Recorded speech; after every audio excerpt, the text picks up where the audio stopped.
Hi again, it's Mark. Welcome back to Three Bridges. In this one, I'm just carrying on with sorting out the position of the various points in the new section of the layout.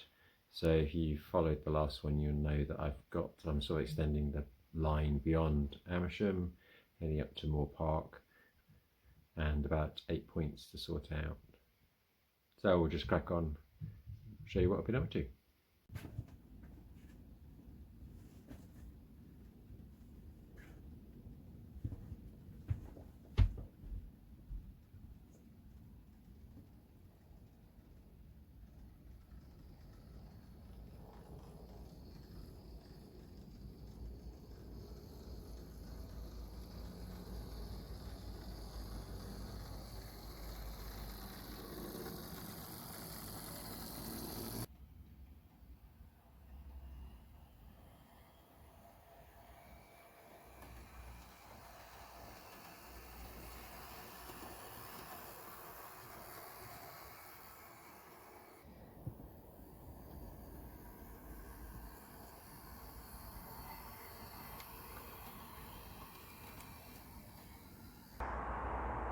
Okay, so one of the things I discovered when I was making obviously the simple frame, so if you've watched Levers and Bell Cranks, it's about 4th or 5th episode I did.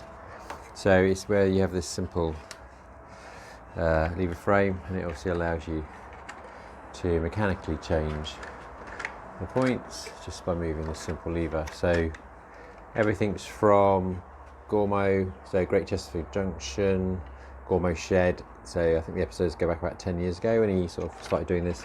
So I basically just copied everything from that, and obviously now I want to replicate it for the 8 points that I've got on this section of the framework. Anyway, the point I'm trying to get to, so doing this, which was just like 1 point, I must have turned this thing over 50 times because you're just fiddling around and trying to get it. And obviously it was my first one.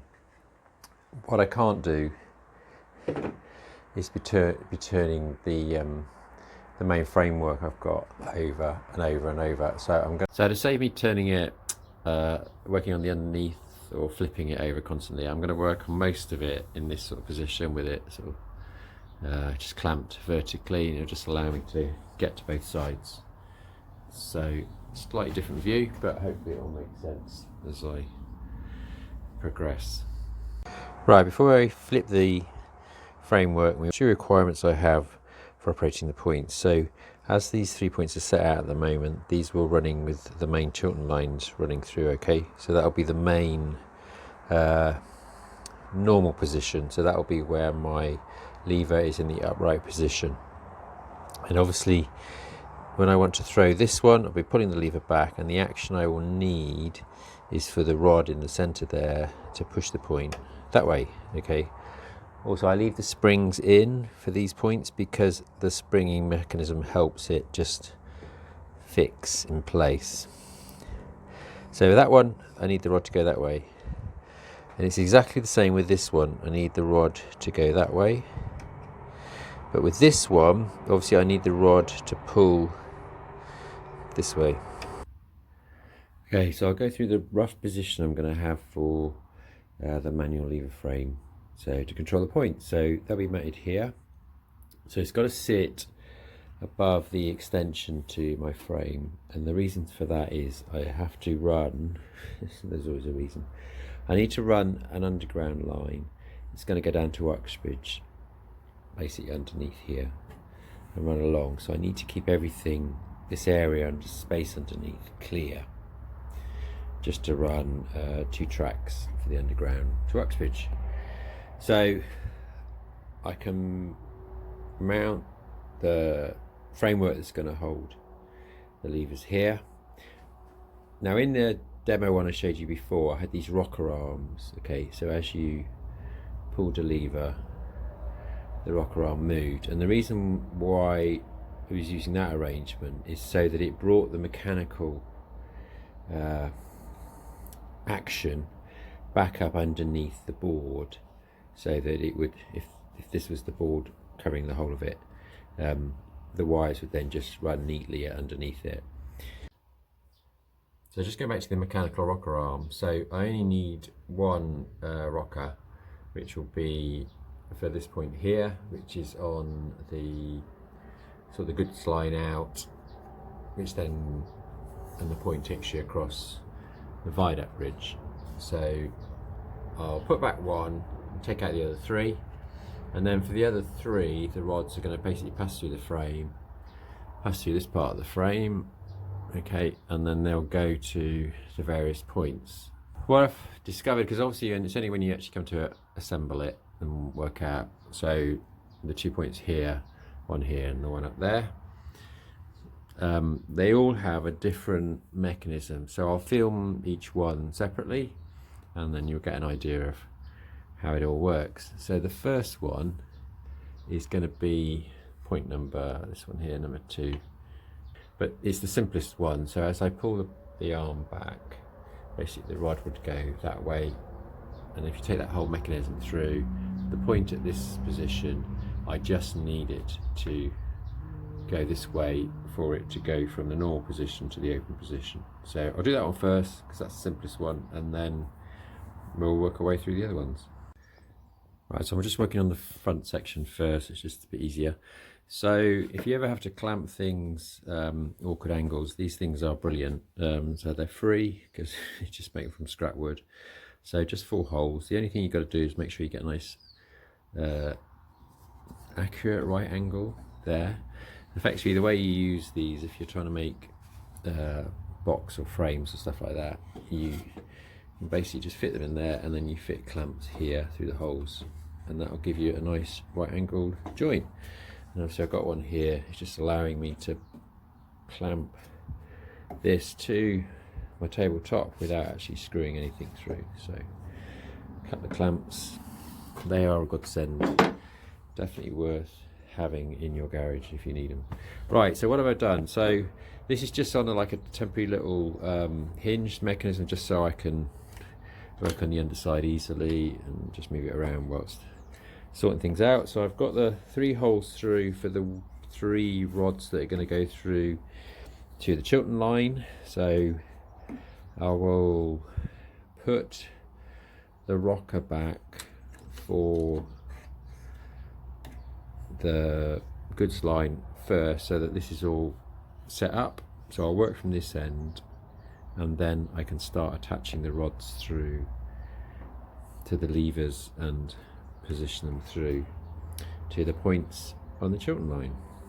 Right, it's probably sensible to talk about what I'm using. So to make the rocker, this is, what is it, 3mm thick bar. It's 10mm wide, and it's aluminium bar, so it cuts really easily, drills really easily. I think I bought a metre of this, I don't know, 5 or 6 quid, so I've got loads. And then for the threaded bar going through the middle, you could use like 6mm bolts if you wanted to, but I've just screw fixed Duopac, so I've got 5 meters of 6mm bar. Okay, it's probably going to last me the rest of my life. And I think it's like 12 quid. Compared to bolts, this is the cheapest way to go. Right, so just a couple of right angle bends, and so I've just got normal nuts on the ends. These are nylon threaded, just so that when they're positioned, they'll just hold that position, they won't move around. A couple of washers just to allow a little bit of stability and movement, and then the same on the other side. So, and then obviously for the lever frame itself, it's the same sort of setup, okay, just longer, and I've basically just got the nylon threaded nuts just to hold the position, a washer either side, and then these are, you might start to recognise them, so I think they're called rose ties. So you bang them into a wall, and then you have a hole in the end where you can thread the wires through. So I basically just went for those. You could just take some bar, cut it down and shape it. I might shape the ends just to make it a bit narrower, but they just seemed a lot simpler. I think there's like 20p each or something. So, and then obviously I just need to drill out a bigger hole there, and then I put a smaller hole in at the top just for my wire to go through. So you could have the wire underneath as well if you wanted to. There's no right or wrong way to do this, you just work out what's going to work for you. So the rocker's in place. The bolts don't have to be super tight, okay, as long as you've got nice free movement here. You don't want any friction, and obviously the hole here just lines up with there, so that when the rod goes through there'll be a little connecting rod. I can show you that.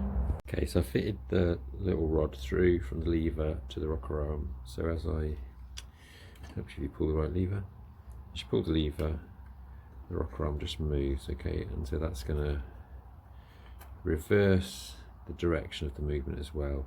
So at the top it's pushing that way. And then in terms of how much movement, so obviously in the upright position it's like that. When you pull it back, so that would be typically where you'd be pulling it to, you get about 5mm movement from the way I've set mine up. And the reason why I want 5mm movement is because that's roughly what the movement is when you change a point. And effectively all you're doing is transmitting that same level of movement through. There are ways to actually increase the movement and decrease the movement. I can explain that one later. You can basically do it through the bell cranks. So your point of pivot on a bell crank will affect the amount of movement you get. Right, wire. So this is from Yates and Sons in Malton. So it's in Yorkshire. It's one of those old-fashioned hardware stores that sells everything from Argo cookers to wire. Right, so I've got 1.6mm thick. So I just went for a wire that has a bit of stiffness to it. Okay, it's not absolutely rigid. It's not like piano wire, because you do need to bend and shape this, but it just needs to have a good bit of rigidity and not be floppy. So that works for me. So I've just roughly cut to a length, and then I'll show you how I turn that into a nice straight wire quite simply with a drill and a vise. Okay, so to straighten the wire I need a vise, some way of clamping one end, and then you need a handheld drill. Okay, you could do an electric drill, you just don't want to turn it on. Okay, it's just literally going to be about 4 rotations of the drill head. So I'll show you this out. Right, so I've got a vise. Obviously bench mounted vices are also available. I haven't got a bench yet. And then I just basically attach the wire one end. You just want to slowly turn it.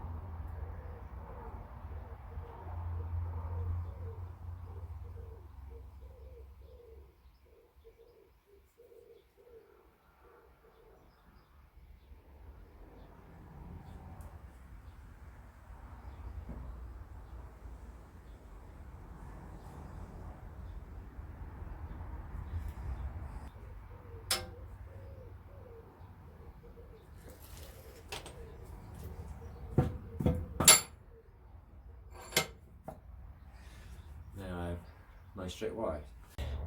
Right, so because I've got 1.6mm diameter wire, it's not going to fit through the hole in the point. So I could drill that out just a fraction, but I don't want to. So what I'm going to do is I've just filed down the tip. You only need to do like the last 3 or 4mm, just so it will go through the hole. So okay, so one of the things I've learnt to my cost many a time is when you're threading the bar through, fit all the fixtures that you're going to need onto the bar at the right place, because it becomes a real pain. So as you can see with this one, I've got nothing, so that's just going to clip into the lever. I don't need to fix it here, it's going to go through here, so that will just support it. Okay, it's going to go through there, and then I need just this one here to hold it against this part of the framework as the right angle then goes through to the point. So I only need one fixing point at the moment. So my first rod is through the point and clamped in place. So I use old hinges, so you just dismantle them, cut them in half, and then that gives you 3 bits to use for holding the rod. And as you can see, the movement is absolutely tiny. It's just like a few millimeters. It's just going very smoothly, so I know that by the time I come to adjust up here, it will go. And as you can see, no supports. It's just because the rod itself has got quite a bit of stiffness to it, it will happily change that point. I'm not going to fix this end just yet because I know I've got to do all the others, and I'll be moving this and taking the whole frame off. So if I fix it in place, it's just going to be a hassle. So I know I've got enough rod, I know it's going to work, and obviously as well, to get this back in the loft, I've got to separate these 2 bits of framework, and then I have to reconnect it all up in the loft again. So again, I'm thinking about that. So this bit can stay with the rod, but I'll just carefully reattach them when it's in its final position. So as I said before, for this point, as I pull the lever back, pulls the rod back, which basically pulls the point open. Okay, so the movement direction is all the same, with the point in front of it and then the other point behind the crossover. I've got to reverse the movement. So as I pull the lever back, I need at this point the rod to be pushing this way to change the points. Okay, bell cranks. So this is some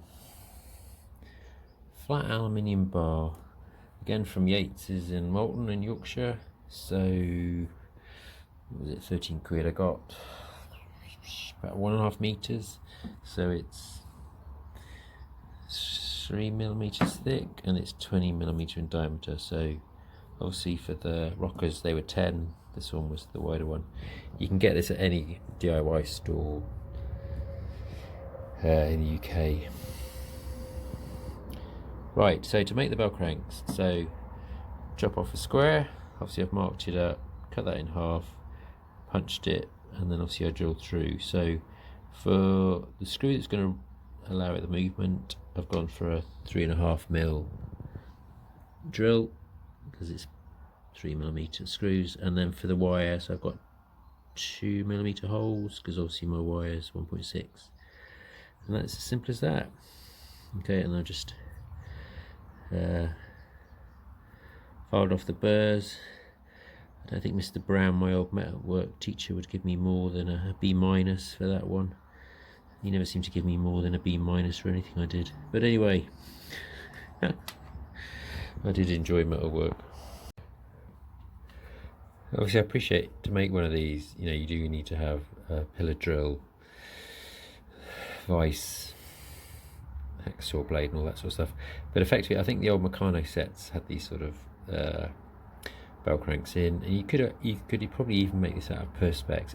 It's not a major sort of high load mechanical part. Okay, it is literally just a tiny bit of movement with a little bit of pressure from one side. So this point's fixed, okay, so that's where the screw goes through, and I've obviously got my 2 holes, and if I push down on this one, it's gonna move it like that, which means the movement will go that way round 380, so mirror image it. So it's gonna sit like that, be fixed there, and then obviously as I pull up, so as I pull on the lever, the force will go up, and then that will push it that way.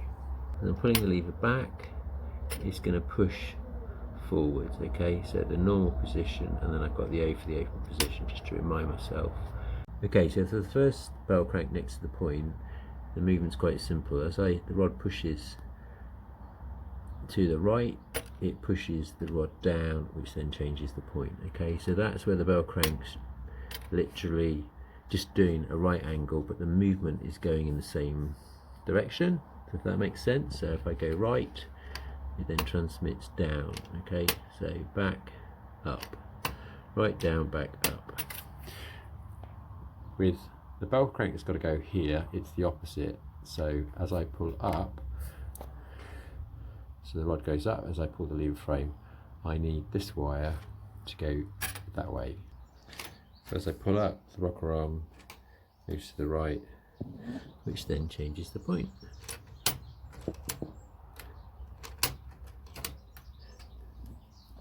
For the next point, so obviously the normal is the up, and then it needs to push down to open the point, okay? But obviously from above,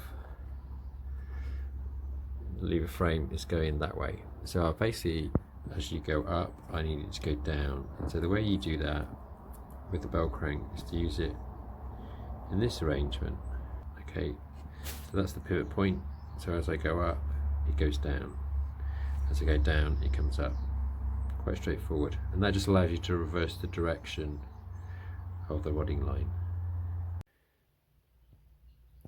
Okay, next day. So I finally got in the last point, Chiltern line.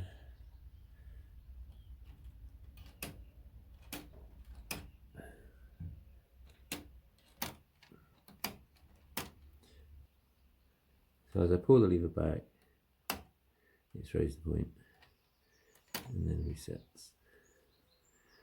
So I ended up going underneath just because it was a bit tight on the top here. There wasn't a lot of space to fit everything in, but you can see the bell crank working okay. Rest in the direction of the rods. Right, I'm on to the last of the 4 points. So 3 over on the Chiltern line are done. So this is just the one that's on the goods line, so Risborough line, that then cuts across the viaduct bridge to my West Coast line. So obviously the normal position will be with it going straight, so you're running from the goods line through to Aylesbury, and then obviously to change. So in order to do the change across, I need the point to sort of throw back this way. With the lever that I'm going to use, so it's this one that's still got the rocker arm on it. So as you can see, as I pull it back, the rocker arm at the top here moves that way. So the two movements are opposing each other. So again, a bit like the last point I did, I'll use a bell crank over here to basically just reverse the mechanical movement. And I've just got to position it such that the rod that runs from the bell crank to the point is in a straight line, and this one will just go off at a slight angle, but that should be fine. So I'll set that up and then show you how it works.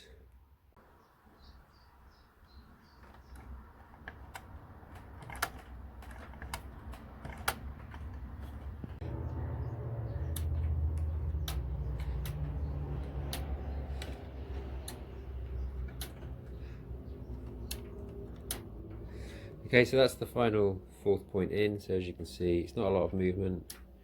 He just pulls back, pulls the rocker arm, pushes obviously the rocker arm away at the top, which then changes the point. So I'll tighten these up once they're in the loft. Obviously with the others, I've not put the bars through the levers yet, simply because I'm going to have to undo it to get everything into the loft, but effectively it's the same. So that's the middle point, and then the far one, and one over there.